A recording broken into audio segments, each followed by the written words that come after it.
Mamadou Touré, porte-parole adjoint du RHDP, était l'invité de l'émission dénommée Live Weekend de la chaîne Live TV. Au cours de son intervention, il a affirmé que son parti n'avait pas l'intention de quitter le pouvoir. Vous souhaitez avoir un entretien avec Canal Ivoire? Peu importe l'endroit où vous vous trouvez dans le monde, nous sommes à votre disposition. Contactez-nous via WhatsApp au plus 225 05 05 54 49. Mamadou Touré était l'invité de l'émission dénommée Live Weekend de la chaîne Live TV, présentée par Connie Touré. Au cours de cette émission, précisément dans la rubrique Le Confessionnal, la présentatrice lui a posé la question suivante. Qu'est-ce que vous allez faire, M. Mamadou Touré, si et seulement si votre parti n'était plus au pouvoir? La réponse du ministre de la Promotion de la Jeunesse et de l'Emploi des Jeunes a laissé plusieurs dans les mois. Ah non, il faut que mon parti reste au pouvoir plus longtemps possible.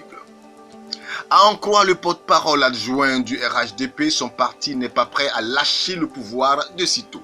Et cela pour deux raisons. La dynamique dans laquelle se trouve le RHDP et le manque d'offres politiques en Côte d'Ivoire. Indépendamment du fait que notre parti soit au pouvoir, moi-même personnellement, je peux vous dire que j'ai failli arrêter après le décès d'Amadou Gon Coulibaly à cause du choc émotionnel que j'ai eu.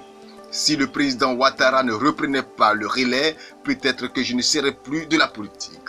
En ce moment, j'avais le choix, soit je montais ma boîte de communication où je faisais mon diplôme d'avocat pour devenir donc un avocat, ou bien encore l'expertise que j'ai développée ces 15 dernières années sur la thématique jeune pouvait m'amener à être consultant en la question, a révélé le ministre de la Jeunesse et de l'Emploi des Jeunes.